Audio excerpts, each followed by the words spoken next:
I pray thee, cease thy counsel, which falls into mine ears as profitless as water in a sieve.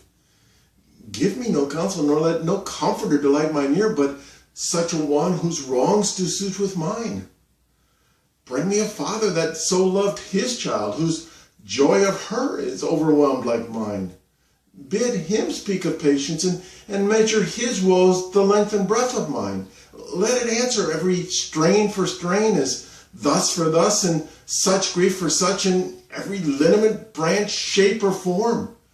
And if such a one should smile, stroke his beard, bid sorrow wag, cry hem when he should groan, patch grief with proverb, make misfortune drunk with candle wasters, bring him yet to me, and I of him will gather patience. But there is no such man. For brother, men can counsel and speak comfort to that grief which they themselves not feel, but tasting it, their counsel turns to passion, which would before give perceptual medicine to rage, fetter strong madness in a silken thread, charm ache with air, and agony with words. No, 'tis the office of all men to speak counsel to those that wring under the load of sorrow, but 'tis no man's virtue nor sufficiency to be so moral when he shall endure the like himself. Therefore, give me no counsel. My grief cries louder than advertisement.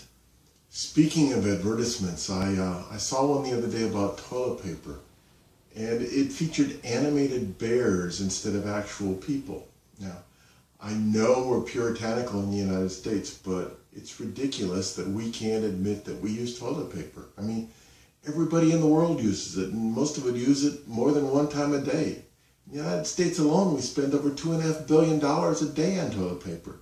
But we're afraid to admit that we use it, and we have to use animals in commercials instead. I think it's high time that we get our use of toilet paper out in the public. I guess I don't mean our actual use, but the fact that we use it anyway. You know, toilet paper's been around since the 12th century, and in all that time, there's been very little innovation with toilet paper. There's been more innovation with how we cut the trees to make the stuff than in the toilet paper itself.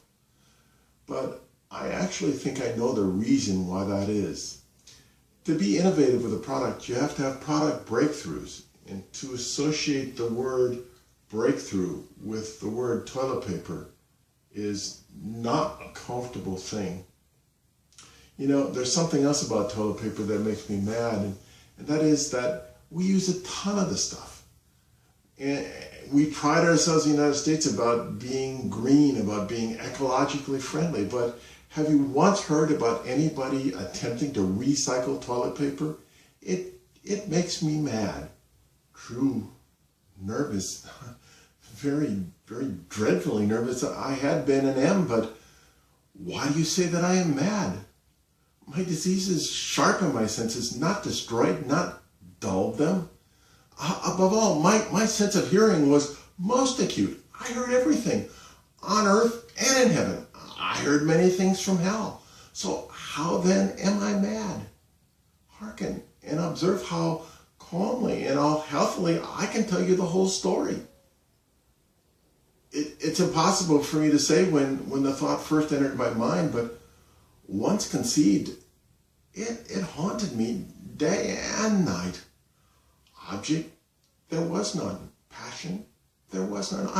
I love the old man. He had never wronged me. He had never given me insult, and for his gold, I had no desire. No, it was his eye. It was this.